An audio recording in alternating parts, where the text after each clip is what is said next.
Hello टसिदेले नमस्कार सबैजनालाई अनि सबैजनालाई स्वागत छ मेरो नयाँ भिडियो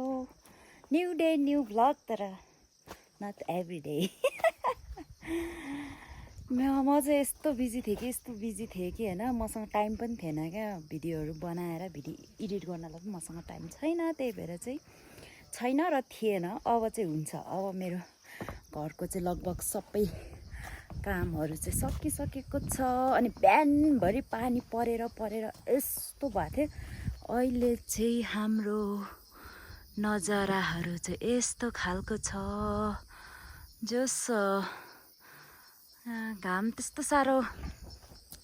घाम पनि लागेको होइन त्यस्तो पानी परेको पनि छैन तर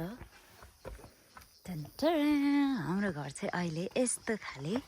भएको छ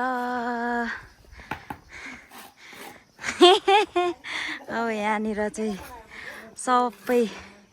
भइसकेको छ कामहरू चाहिँ यस्तो छ उता मम्मीले यस्तो छ यो चाहिँ हाम्रो लुङ्गरहरू राख्ने ठाउँ हो अनि अब यहाँ चाहिँ यस्तो छ यो चाहिँ हाम्रो लुङ्गर राख्ने ठाउँ हो यतिको ग्याप भएको छ यतिको बनाउने भनेर चाहिँ सोचेको थिएँ अब यहाँ चाहिँ ढुङ्गा ओछ्याउने छ ढुङ्गा चाहिँ काटेर यस्तो चिटिक्क पारेको छ यहाँनिर हाम्रो नम्माङको म्यामीहरू आसाङहरू हुनुहुन्छ अनि अलमोस्ट फिनिसिङ भइसक्यो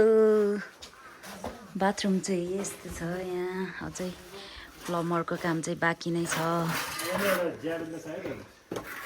अब यहाँ चिल्लो गर्ने बाँकी छ चिल्लोभित्र चाहिँ गरिसकेको छ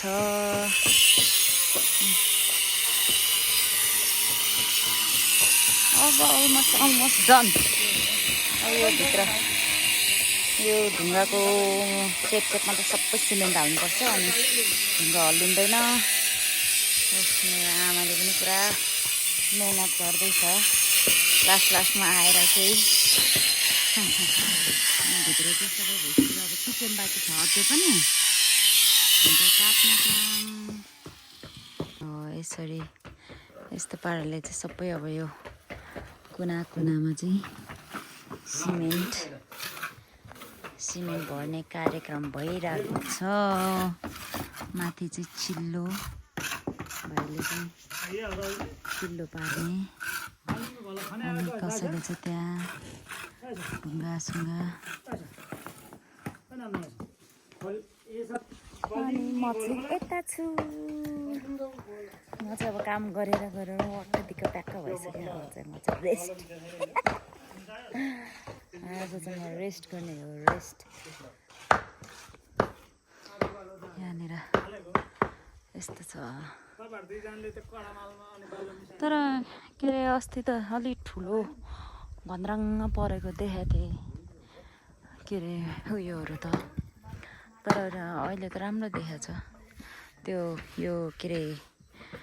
के भन्छ आँगनहरू चिटिक्क पारेपछि त ठिक्कको देख्दो रहेछ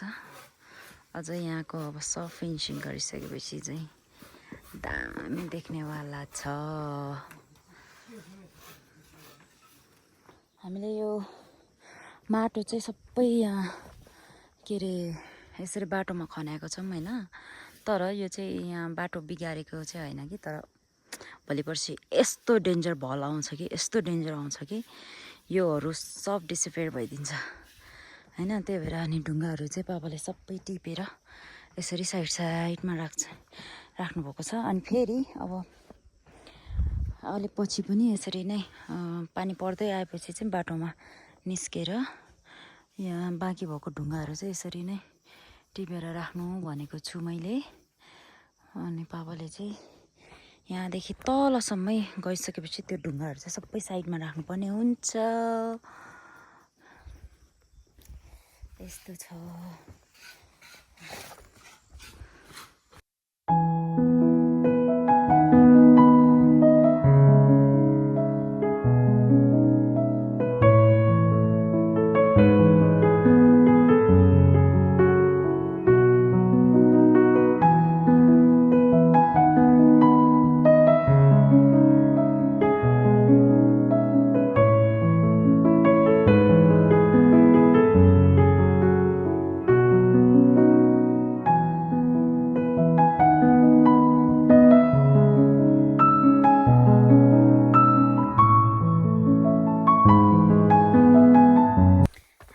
खाजासाजा खाएर पनि यसरी बसिरहेछौँ अनि अब बेलुका पनि भइसक्यो अब चाहिँ यहाँनिर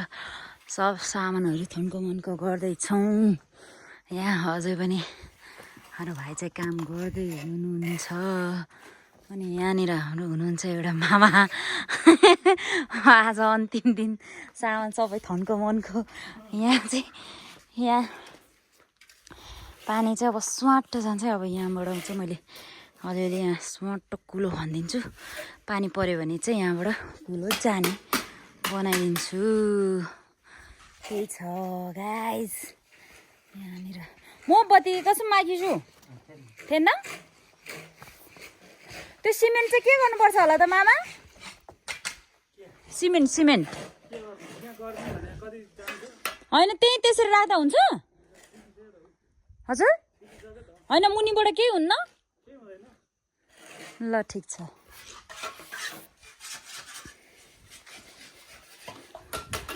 ल सकिन आँटेछ अब बाँकी यस्तै छ माथि अब पानी लगाउनु पर्छ पानी छोडिदिउँ अब पानी लगाउँदा हुन्छ माथि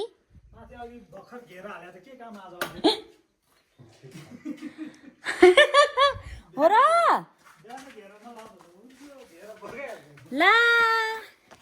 अघि त बेलुका लाउनु पर्छ भनेर नि है आमा भोलि बिहान को उठो सेधै छिटो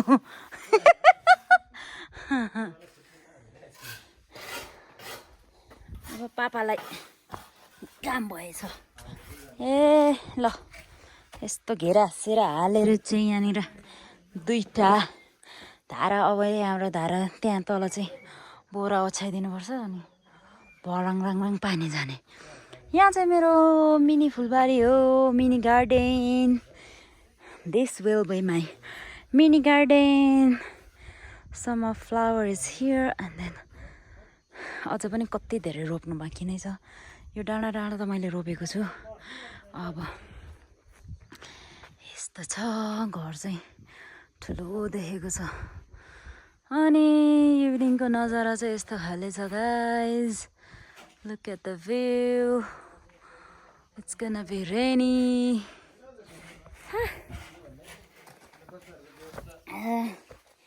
अब चाहिँ ठिक छ almost everything is done. अबे कसले उखाल्यो यो मैले अघि भर्खर रोपेको थिएँ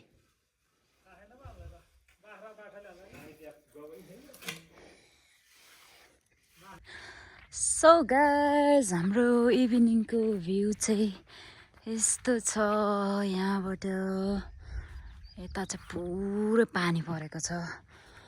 अनि हिमालतिर चाहिँ अझै पनि हिउँ पर्दै नै छ यस्तो अब चाहिँ आज सबै काम सक्यो अब म चाहिँ काठमाडौँ जान्छु भोलि तर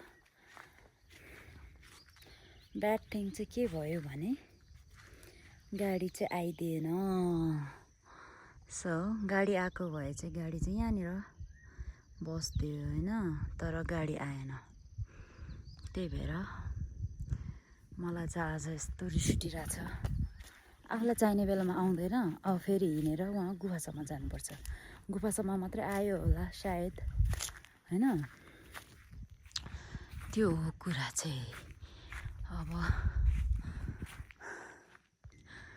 गुरुङ गरेर आकाश कराउँछ मलाई लाग्छ कि ड्रागन चाहिँ यतैतिर यस्तो घुम्छ होला जस्तो लाग्छ क्या त्यो ड्राङ कराउँछ नि त अनि ओके अब एक हप्तामा आउँछु म एक हप्तापछि मात्रै गाउँमा आउँछु अझै पनि कति धेरै सामानहरू ल्याउनु छ नि त कलर ल्याउनु छ झ्यालको सिसाहरू ल्याउनु छ अनि त्यसपछि एक हप्तासम्म चाहिँ अब त्यो सबै पानी सानी हालेर सबै सेट हुन्छ नि त अनि त्यसपछि किचन बनाउनु छ अनि त्यसपछि अझ पनि एक ठाउँ वालहरू लगाउनु छ अझै त्यो बाटोको छेउछाउ सब सफा गर्नु छ त्यो के अरे माटोहरू सब खनेर अब बर्खा लागिसक्यो होइन पानीहरू एकदम पर्छ अनि त्यो कुलो यताउता जान्छ नि त त्यही भएर त्योहरू सब सेट गर्नु छ ओ माई गड काम त कति हो कति भनेर साध्यै छैन अब त्यही भएर चाहिँ अब जान्छु ओ माई गड यो फुल चाहिँ त कति हो कति कत्रो कत्रो फुल छ अब यस्तो छ यो हाम्रो अङ्कलले रोपेको बुद्ध चित्तको बोट हो तर कहिले फल्छ थाहा छैन अबको 2-3 वर्षमा चाहिँ फुल्छ ओके गाइस यति नै हो आजको दिनभरि चाहिँ अब सबै कामहरू चाहिँ खिच्न पनि पाएन किनभने मलाई एकदम छिटो सकाउनु नै थियो कामसाम सकाएर चाहिँ म छिटो जानु थियो त्यही भएर मैले चाहिँ भिडियोहरू खिचेन तर के भयो भनेर मात्रै सर्टकटमा देखाएको छु thank you so much for watching यसरी नै हेर्दै गर्नुहोला अनि लाइक सेयर एन्ड कमेन्ट पनि गरिदिनु होला सब्सक्राइब गर्नुभएको छैन पनि बेल आइकन पनि दबाइदिनु होला थ्याङ्क यू बाई बाई